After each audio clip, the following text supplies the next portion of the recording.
morning, everyone. We welcome you to our Sunday morning Roundtable, recorded from the Plainfield Christian Science Church Independent in Plainfield, New Jersey, the United States of America. Today is Sunday, August 6, 2017. Our subject is Spirit, Golden Text, Job. The Spirit of God hath made me, and the breath of the Almighty hath given me life.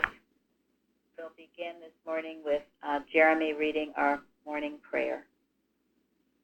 Okay, this is Mrs. Eddy's prayer given at the Massachusetts Metaphysical College. O my God, I offer as a consecrated gift upon thine altar a heart dedicated to thy service, lips speaking only words of charity, love, and truth, thoughts striving to be only the true thought of the mind of God. Help me to endure unto the end, strong in the faith, powerful in the truth, all the influence that I can bring to bear, all the force of tongue or pen that is mine, I offer in thy service. May heaven help, consecrate, and accept. And then for miscellaneous writing. We today in this classroom are enough to convert the world if we are of one mind, for then the whole world will feel the influence of this mind, as when the earth was without form, and mind spake, and form appeared. Today we will touch a little bit on the Bible before going into science and health. I wanted Betty, she wrote about it on the forum in our responsive reading, Psalm 103, who satisfieth thy mouth with good things so that thy youth is renewed like the eagle. So, Betty, you want to just tell us what you wrote on the forum? You don't have to read it, just tell it in your own words. I was looking at that phrase. I'm just trying to find it online, and here it is, Youthful Outlook. I was reading that, the responsive reading, and it's from Psalm 103, which is very full of gratitude. And sometimes we even use that psalm during the Thanksgiving service. But verse 5 is particularly stood out to me. It reads, who satisfieth thy mouth with good things, so that thy youth is renewed like the eagles. And this meant to me that God gives us every good thing and takes care of all our needs so that we are renewed every day. And then later that same day that I was writing this, I was reading in Science and Health that men and women of riper years and larger lessons ought to ripen into health and immortality instead of lapsing into darkness or gloom. Immortal mind, this is a quote, the immortal mind feeds the body with supernal freshness and fairness, supplying it with beautiful images of thought and destroying the woes of sense, which each day bring to a nearer tomb, unquote. So then I thought, well, God not only gives us everything that we need, but he gives me satisfying images of thought so that I can renew my youthful outlook on life and be a blessing and not become a grumpy old curmudgeon. and I just really am glad for this lesson. This is a really good lesson. They all are. Well, thank you. It's one thing we have learned here, and if you haven't developed this habit, and I will say a habit, the habitual struggle to be always good, as Mrs. Eddy says in Science and Health, to know daily that no matter what your so-called age is, you are ageless, diseaseless, and deathless because God made me so. Because that belief of age is so prevalent and it needs to be handled and handled often and regularly. And I tell all the people I work with to study in Science and Health, pages 244 to 248, which Betty quoted from, because those are the pages in which Mrs. Eddy talks about age, also about beauty, immortality, all these things. And we shouldn't be getting older. We should only be getting better in every way, but we need to know it. I like the thought of maturing spiritually. Maturity is about, maturing spiritually instead of the other about the flesh and just this happening to the body and that happening to the body. Thank you. It's a beautiful thought. Very, very important. And the reason is we are God's image and likeness. God doesn't age. We can't. In reality, in truth, don't accept the false belief. This is certainly one of the attributes of spirit. When you knowing that you are spiritual, how could you possibly age? And also, we have too much good work to do here. We can't afford the luxury, the indulgence of thinking we're getting older or want to retire or even slowing down. We've got work here to do. And we are not to be made to forget or to neglect our duty to God, our leader, and to mankind.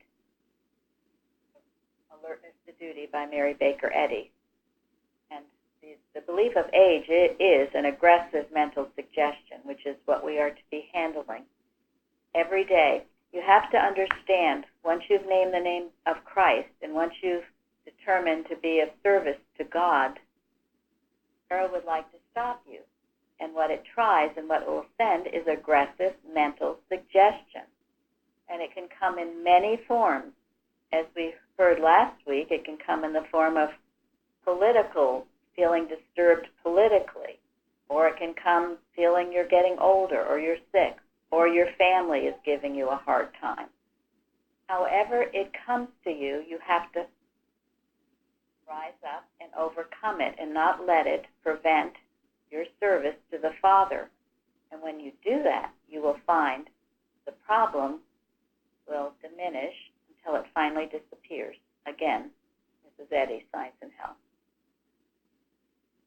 Anyone else on this?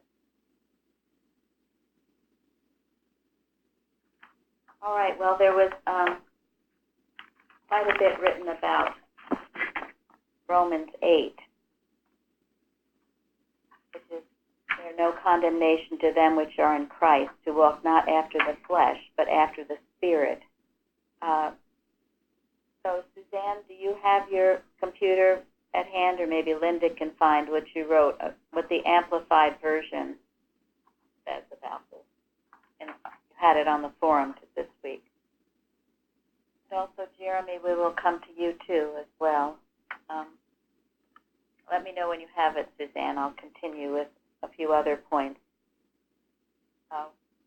Later in Romans, it says, the carnal mind is at enmity against God, for it is not subject to the law of God, neither indeed can be. So what is it to be an enmity? The dictionary said it was like quality of being an enemy. And we have to understand at this point, and we are speaking relatively, absolutely, there is no such thing as error. We only have the one mind, the one consciousness. Absolutely, that's the truth, and we hold to that truth. But relatively, we are in a warfare now, and the warfare is against this carnal mind.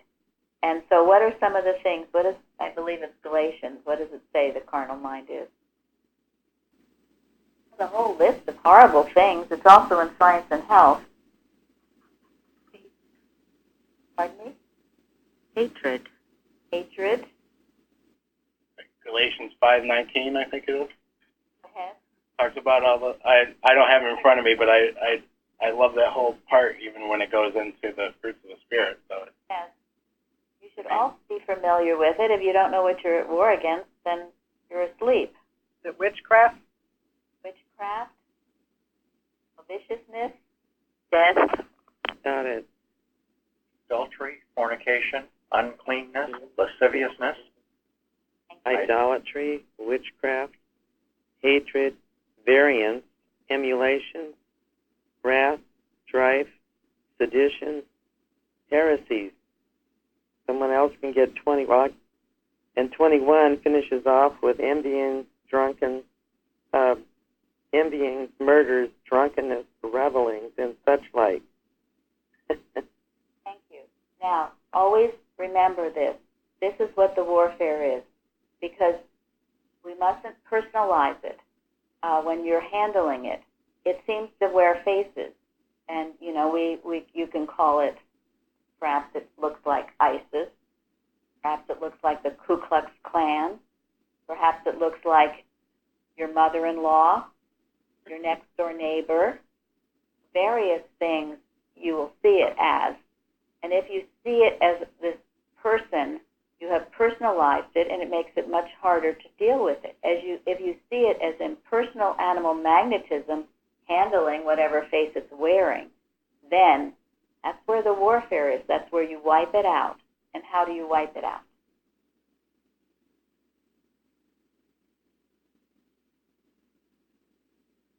Truth. Uh-oh. Come on. Knowing the allness of God. Thank you. That's God right. never made it. Therefore, it has no principle to exist or continue. Unreal. Unreal. It's not the image and likeness of God. Now you rise up into the absolute statement. Go ahead. Anyone else?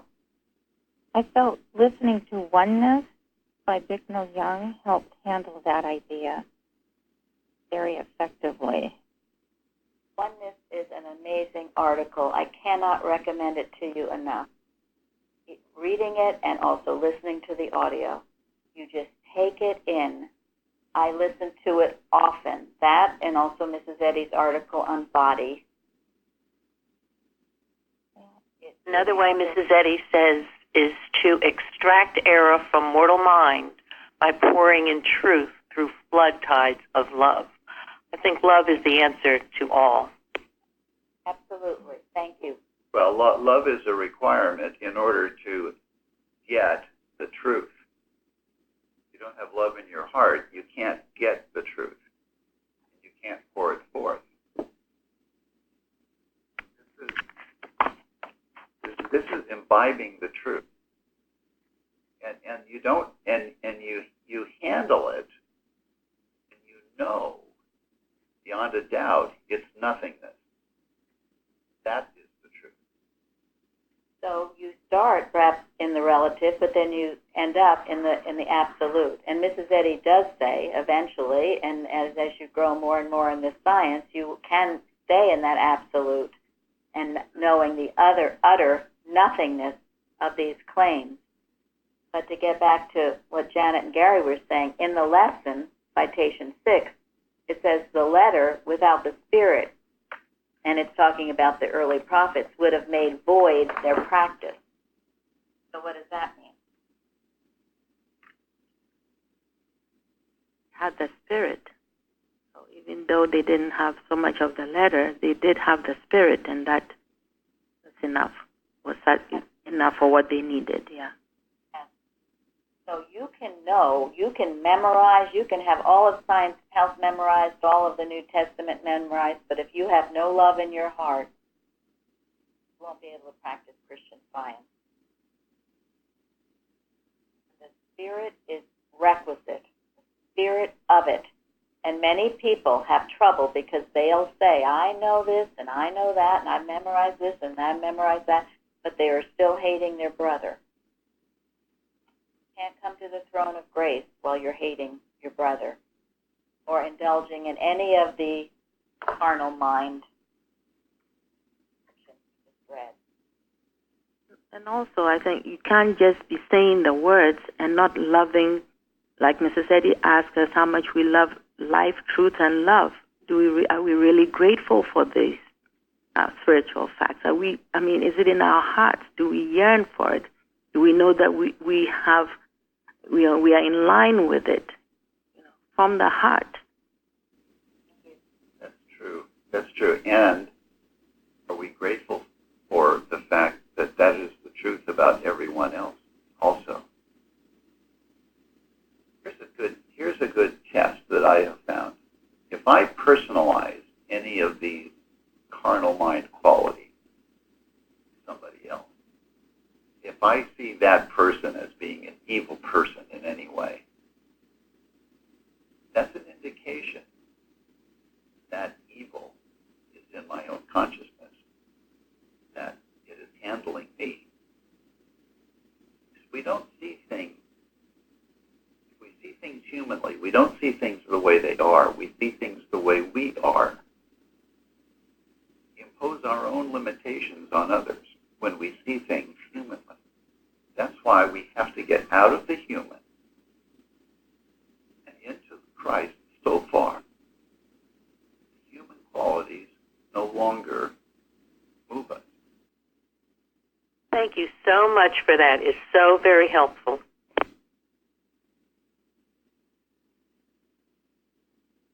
Okay, now Suzanne. Yes. Shall I read the whole thing? The Amplified Version, yes. Okay, the Amplified Version of Romans 8. So then, brothers and sisters, we have an obligation, but not to our flesh, our human nature, our worldliness, our sinful capacity, to live according to the impulses of the flesh, our nature without the Holy Spirit. For if you are living according to the impulses of the flesh, you are going to die. But if you are living by the power of the Holy Spirit, you are habitually putting to death the sinful deeds of the body. You will really live forever. For all who are allowing themselves to be led by the Spirit of God are sons of God. And in the 1828 dictionary, debtor is one who is under obligation to do something. So it's clear to me now that we are under no obligation to the flesh, but we have an actual obligation to always be in tune with our spiritual sense, to follow Spirit. For me, that was an eye-opener in terms of this citation that I've read a lot of times. But anyway. Well, and many times people say that, they can't help it, or, but that's not true. Who says that? God? Is God telling you that you can't help but be bad? Of course not. He is your strength and power and make it your way perfect. You just need to rely on Him. And ask His help for this. But it's not the truth of anyone's being, but you have to be knowing it consistently. And then what are the fruits of the Spirit, Jeremy? Do you have that, or anyone? Bruce has it. Fruit of the Spirit is love, joy, peace, long-suffering, gentleness, goodness, faith, meekness, temperance. Against which Against such, there is no law, right? That's right. Against such there is no law. Yes. So dwell in the fruits of the Spirit and think about the fruits of the Spirit. And don't be tempted by those other suggestions, because they are an enemy of God. and they are not law, so they have no power to persist if we don't allow them. They are not law. You under the law of Christ. Against such there is no law. So when you are in that fruits of the Spirit, it's wonderful. You get where when you're drifting out, you'll realize it and get yourself back on track, straight and narrow. Anyone else? Was there anything I missed there in Romans 8? From anyone who would like to say anything? All right, then, citation 5. The first demand of this science is, thou shalt have no other gods before me. This me is spirit. Therefore, the command means this: thou shalt have no intelligence, no life, no substance, no truth, no love, but that which is spiritual. So Linda, what did Linda and also did Florence write on that one too? Anyway, you want to speak on this one, Linda? Yeah, I won't read the whole thing, but I guess last week I was focused on the Christian part of Christian Science, and then I realized this week this lesson really addressed the science part of it. And I had a very human sense of science. And so I looked up Webster's, and they referred to it really as knowledge and a collection of principles and precepts, something deprived on precepts and built on principles. And so since being here and seeing the proof in my daily life, because science really is about the proof, science has become closer to my heart and makes more sense to me. I know that a lot of people coming in from the outside don't understand why we would use this term Christian Science. In fact, Jordy and I left the church one day and we heard some children talking, and they're going, Christian Science? And you could see they were trying to put that together. They were very sweet. They weren't upset, but people don't understand that. And I think it's really important. It's really the proof part, the demonstration. And these are principles. And that's what you guys teach here continually. And Ms. Eddy refers to this as the science of God's unchangeable law, science of God and man, which is science of Christ. And I just really appreciated the biblical background we're getting in this, too, because it's so important to this science. So it really helped me, actually. Florence added that it was God's laws, the law of health, law of holiness, law of harmony, right activity, right accomplishment, justice, all things good and love govern me. And I love that she added that. That helped me even understand it more. Yeah, very important. Understand you are under the law of spirit. And in that, you see, in that there's no death. It's because all of the qualities of God are immortal.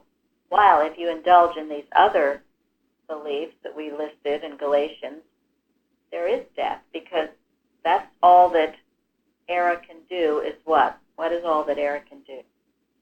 Destroy itself. Yes, destroy itself.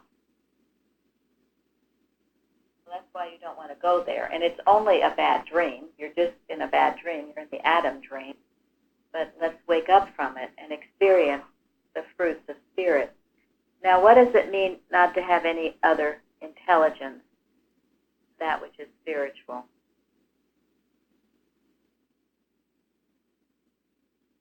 So to me, that speaks of not relying on your own understanding. You know, I learned a lot of things before, but they never did me any good. So just look at that. Thank you very much. So-called human experts in different fields. Yes.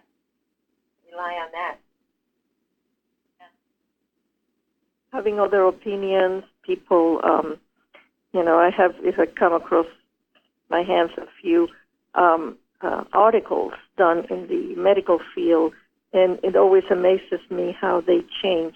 One thing is it talks about the medications that are, this will cure this. However, there's always some kind of dire side effect. And this one article that I read is actually a physician that started exploring that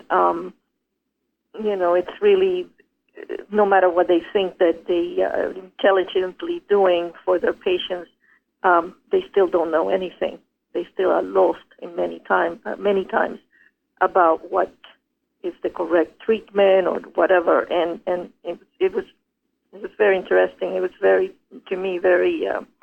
eye-opening to see that even in that field, they're beginning to question their intelligence, so to speak.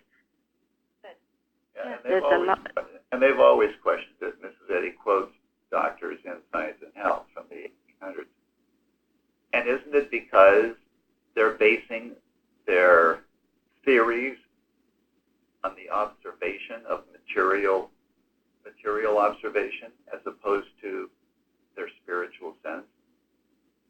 They're observing physical phenomena. They're assuming that there is cause in matter. Yes. That's why their conclusions aren't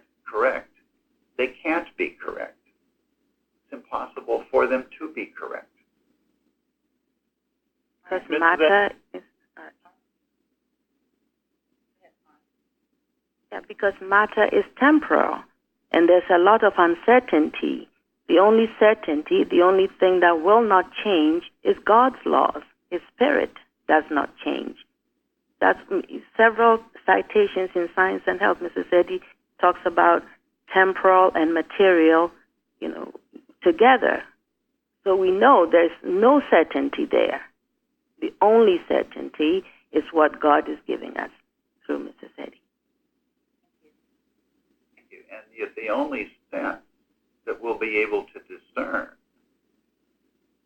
true intelligence is our spiritual sense. We can't really derive intelligence from our material so-called senses. It's interesting because Ray put on the forum Watching Point 258, in which Carpenter is saying that we are all now in the kingdom of heaven, and the only reason you do not perceive it is because of your spiritual senses, which alone can testify to this fact that they have become atrophied, or been covered up by falsity. And the only way to develop or resurrect these sentences is through use.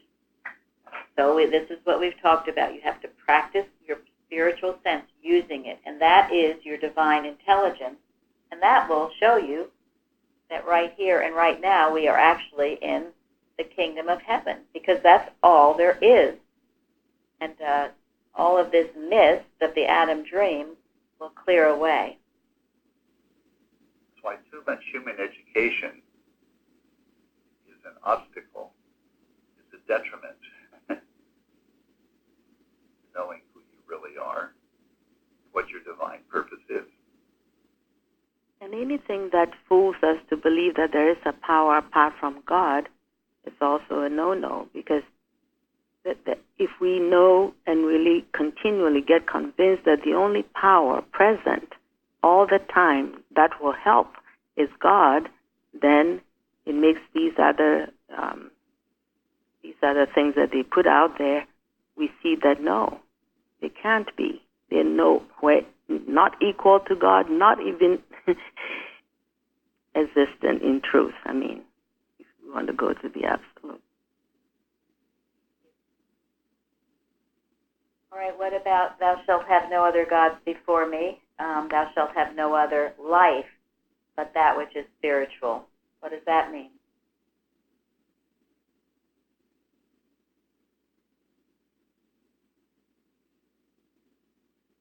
What is our life? Eddie says is that we don't have a mortal life. I held it. Oh, we don't have a mortal life. That's what Mrs. Eddy says. And that, she has rendered it. That's the first commandment. No other God before me. This is not mortal, spiritual. And starting your day off with God is life, God is my life, God is the only pure and perfect life. It takes you out of the realm that you have some material life and a material body and a mortal destiny. You are not. You are a spiritual idea of God made in his image and likeness. You have a divine destiny. Anyone else on life? Life has a purpose. It is your purpose. And where do you find your purpose? Is it scrounging around for food every day? Working for God. Yeah. And God has something for everybody to do. When you do that, to the best of your ability, God gives you health, gives you peace, gives you all the resources you need to do what he has for you to do. God gives you joy. God gives you all the things that some people search for a lifetime and never find. I don't know if I was doing the correct thing, but I'm just going to share this little bit. I have to attend a lot of medical rounds and so on. And used to get very resentful because I believe in Christian Science, and I don't have this mental, try to disassociate myself from that kind of mentality.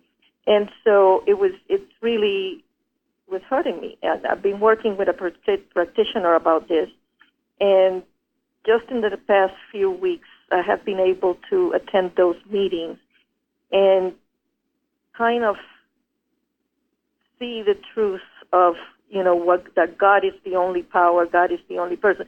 So now those comments and medical gear situations I don't let it affect me as much. And at first I thought, well, what is the purpose, God, of me being here? I don't see any purpose or any, except that I'm hurting myself. But then with the help of the practitioner, I thought, well, I can change my thought, and then maybe that can have some kind of good effect, hopefully. And I have been seeing some kind of improvement in myself and in the whole, that I don't get as angry or as resentful of whatever is going on. I can see whatever they are discussing, that the only governor, the only really doctor, the only really, it's God that could make any decisions in any of those meetings.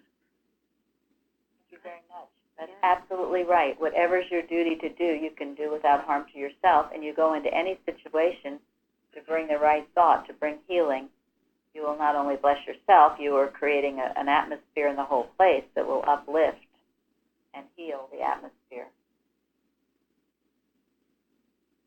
Now, because of time, we won't go through that whole list, but you can ask yourself, because this is the true meaning of thou shalt have no other gods before me. Intelligence, life, it goes on substance. Are you acknowledging a substance other than spirit, either for your supply or your human body? You're thinking it's material rather than a spiritual idea of God. I mean, we know even the physical scientists say now that we are not material beings. They call us energy forces or something. More and more acknowledge that matter not what it appears to be. Not what it appears to be. Are you having another truth besides that which is spiritual? Always take it back. What does God say? What does Science and Health and the Bible say? What is the truth with a capital T?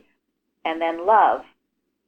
Your love, is it a human love? Does it turn to hate when you love somebody and then they do something you don't like and then you hate them? Well, that's not divine love. Each one of these deserves our attention, because otherwise we are having another God besides the one and only God. Now we'll jump over to citation 3. And Can you repeat that, please? Couldn't hear you. now we are going to citation 8 in Science and Health. This is part of the command statements 390 to 393 that we often give you to work with and study with. You look at these statements and see what it's telling you to do. It's saying to dispute the testimony of the material sense, destroy the false process of mortal opinions, agree with thine adversary quickly whilst thou art in the way with him, suffer no claim of sin or sickness to grow upon the thought, dismiss it with an abiding conviction. You have the divine authority for denying that necessity and healing the sick. Rise in the conscious strength of spirit to overthrow the plea of mortal mind. Blot out the images of mortal thought. These are things that we are to be doing daily, and not just read about it and say, wow, this sounds really nice, and then spend the rest of your day scared to death and worried about what's going to happen tomorrow. If you apply these statements, command statements, they will root out the erroneous suggestions of the human mind. Now, Mike had a question, so Mike, go ahead. Yes, I was interested in, and I think the person that just talked about going to the medical meetings, this is to agree to disagree. My issue has been that I don't want to agree with error, so in any way, shape, or form. So I'm just trying to get a handle on the meaning of that would be. I mean, agree with thine adversary quickly, Yeah. while thou art in the way with him. Right. This is a question that comes up often, actually, and both Jeremy and Linda, I know Mrs. Eddy has said quite a bit on this, as have others, so they sort of came up with a list of all that's been written that we know of in our writing. And I'm going to have Jeremy put it on the carousel under the title, Agree with Thy Adversary Quickly. And I'm going to read a few. It sounds like you're agreeing with your enemy, but that's not really what it means. This one is from Sermons and Articles by Mrs. Evans on page 70. The action is the bridge over which animal magnetism reaches us. A disturbed, irritated thought is a catch-all for error's spurious suggestions. What is the solution? The answer lies in the instant rejection of the aggressive suggestion. The Bible tells us to agree with our adversary quickly while we are on the way with him. Mrs. Eddy clarifies this in Science and Health by stating, quote, suffer no claim of sin or sickness to grow upon the thought. Dismiss it with an abiding conviction that it is illegitimate, end quote. Page 390. And a wise worker once said, be so instant in truth that error is always too late. And then this from the usage What does that of mean? Error is always too late. Well, if you were so quick to be knowing and thinking the truth, what's going to happen to error? And destroy itself? Yeah, it won't have a chance to enter your consciousness. It's too late. Your thought's already full of God. Study what our leader says in miscellaneous writings. When you keep your consciousness full of the truth, it's too late. It can't enter. Sorry, door's closed. I'm thinking good thoughts. You're not entering. Has an erroneous thought ever come into your consciousness? Sure. But it certainly hasn't come first. I think the math analogy is really good with this because we need to be working on an equation before we get part of it wrong and then have to fix it. That's So, right. Yeah, and when the erroneous thoughts come to you, as soon as you detect it for what it is, what do you do with it? Smash it. Yeah, you denounce it as wrong, and you get rid of it. Before it handles you, before you start to believe it, things start to go wrong. If you're in the right mind, and if you work to keep yourself in the right mind, if your thought is so filled with truth and love, and working for God, those erroneous beliefs aren't going to find their way to you nearly as often. They won't even get to your consciousness. That's what it means. Be so instant in truth that error is always too late. That includes the belief of pain as well, because that's one that always kind of used to trick me. You know, because it's pain, oh gosh, and then, which means I've already accepted it. I've given it some legs to stand on, and then my truth, don't work as well. But that also we must see as unreal, a lie, the same as all the others. Exactly. Because I've learned that often with pain, it seems sometimes to come out of the blue, but you really need to follow your train of thought again. Have you been thinking painful thoughts? Have you been going over that awful divorce you had or the time you were in an accident 50 years ago? Are you indulging in those painful thoughts? Things don't just pop out of the blue. So in those instances, you were not agreeing with your adversary quickly. You should have pounced on those thoughts and said, you're a vicious lie, and I'm not going to listen to these arguments anymore. And Watch's Prayers and Arguments, this is another on page 124, Mrs. Eddy says, there is a spiritual reversal for every argument of evil, and to declare it agrees with your adversary quickly. It sounds like you're agreeing with your enemy, but you are not. You are pouncing on your enemy, the erroneous thoughts. And also in the first edition of Science and Health, pages 394 to 398, Mrs. Eddy goes into it in depth. So we are going to post these on the carousel, Jeremy, and also the ones that Linda found, so you can really study it and feel that you know exactly what Mrs. Eddy is saying about this. Hi, Go today. Go ahead. Could I try something here? So would the agreeing then be, okay, I agree this is a material thought, and then I'm going to disagree with it on the spiritual basis? Very good.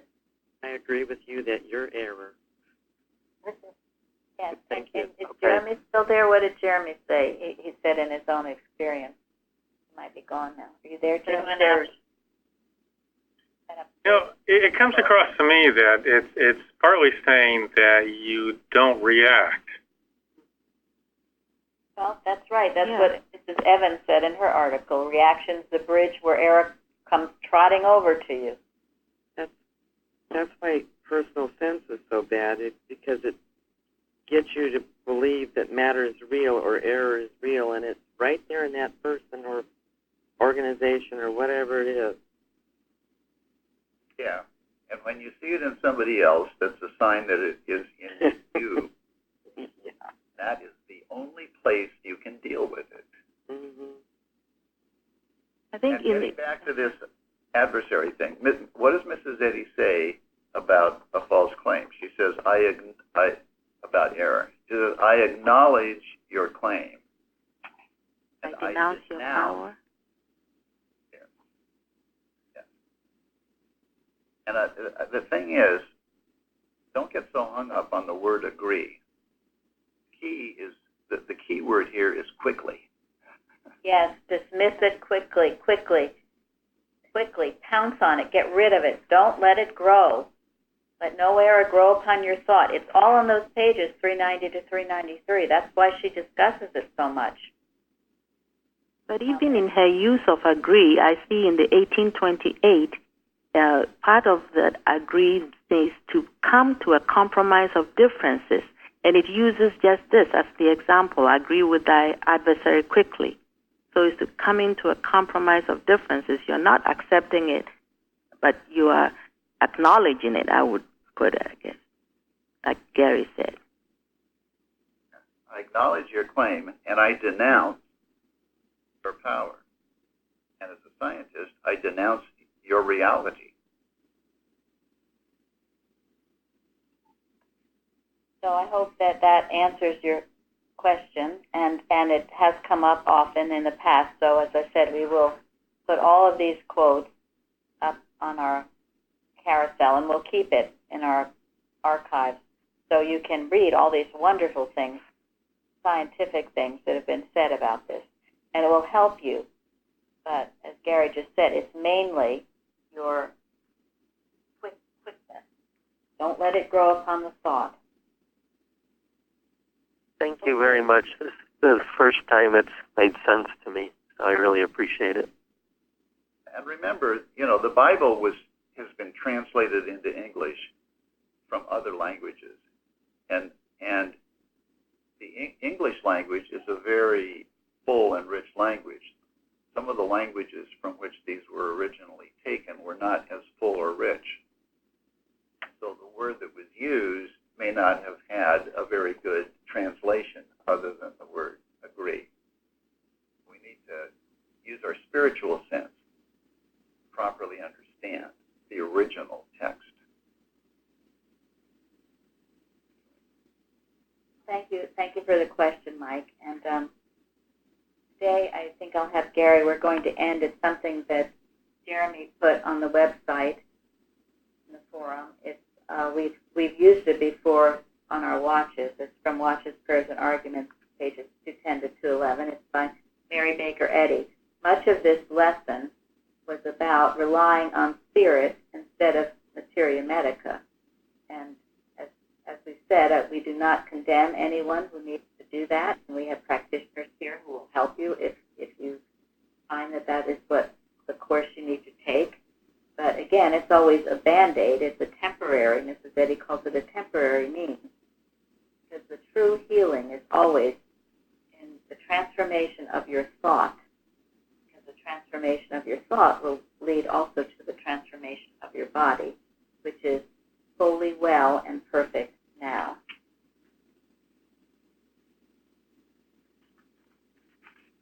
Materia medica. There is no power, intelligence, or principle, mesmeric or hypnotic, in materia medica, as individual or collective mind. Therefore, it cannot blind nor hypnotize mortals through human belief or willpower from seeking the true healing, as it is in Christ Jesus and Christian Science. There is but one physician, because there is but one mind, whose medicine is truth, which destroys all error, whose attraction is love, which casteth out all fear.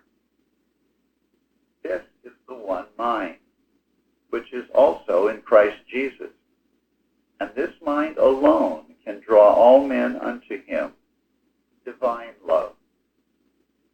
Materia medica cannot hide under the guise of hygiene, witchcraft, magic, spiritualism, mind cure, faith cure, or any other subtle form of carnality. For to be carnally minded is death. Man, cannot be bewitched or mesmerized by alluring or high-sounding phrases or methods, nor by any personality, individual or collective, which substitutes matter and materia medica for the healing power of truth. Right.